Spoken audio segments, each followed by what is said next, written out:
First World War or Great War, an international conflict that in 1914–18 embroiled most of the nations of Europe along with Russia, the United States, the Middle East, and other regions. The war pitted the Central Powers, mainly Germany, Austria-Hungary, and Turkey, against the Allies, mainly France, Great Britain, Russia, Italy, Japan, and, from 1917, the United States.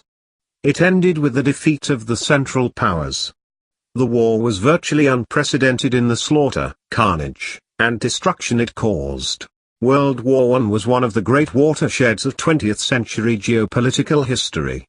It led to the fall of four great imperial dynasties, in Germany, Russia, Austria-Hungary, and Turkey, resulted in the Bolshevik Revolution in Russia, and, in its destabilization of European society, laid the groundwork for World War II, with Serbia already much aggrandized by the two Balkan Wars, 1912–13, 1913. Serbian nationalists turned their attention back to the idea of liberating the South Slavs of Austria-Hungary. Colonel Dragutin Dimitrijevic, head of Serbia's military intelligence, was also, under the alias Apis, head of the secret society Union or Death, pledged to the pursuit of this pan-Serbian ambition. Believing that the Serbs' cause would be served by the death of the Austrian Archduke Franz Ferdinand, heir presumptive to the Austrian Emperor Franz Joseph, and learning that the Archduke was about to visit Bosnia on a tour of military inspection, Apis plotted his assassination.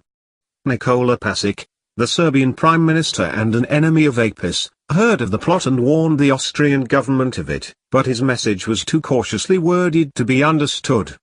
At 11:15 a.m. on June 28, 1914, in the Bosnian capital, Sarajevo, Franz Ferdinand and his morganatic wife, Sophie, Duchess of Hamburg, were shot dead by a Bosnian Serb, Gavrilo Princip.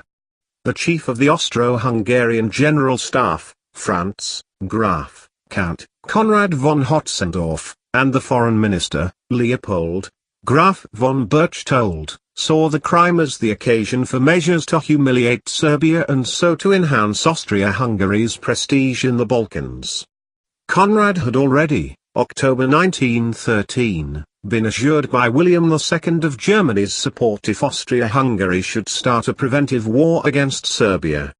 This assurance was confirmed in the week following the assassination, before William, on July 6, set off upon his annual cruise to the North Cape, off Norway. The Austrians decided to present an unacceptable ultimatum to Serbia and then to declare war, relying on Germany to deter Russia from intervention.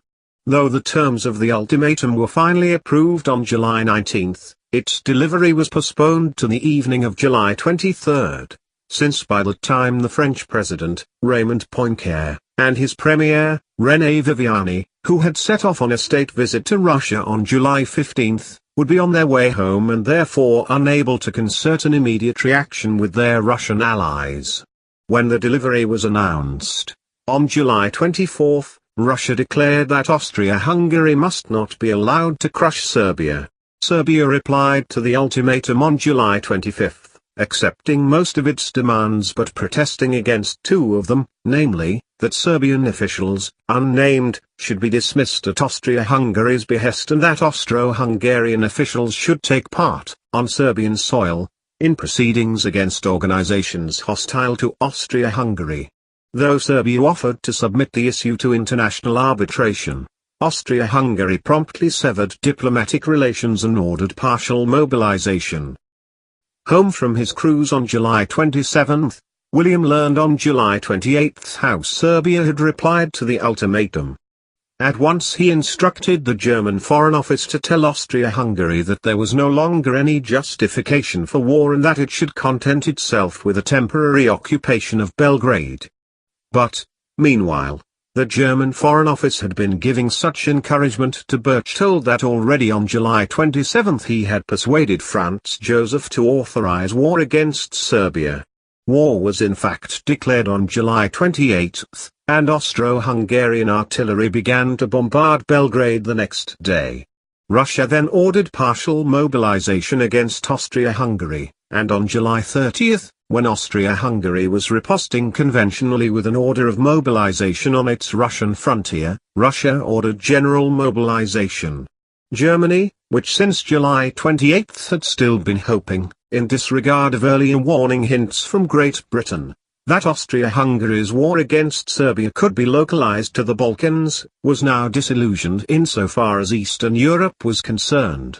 On July 31, Germany sent a 24-hour ultimatum requiring Russia to halt its mobilization and an 18-hour ultimatum requiring France to promise neutrality in the event of war between Russia and Germany. Both Russia and France predictably ignored these demands. On August 1, Germany ordered general mobilization and declared war against Russia, and France likewise ordered general mobilization.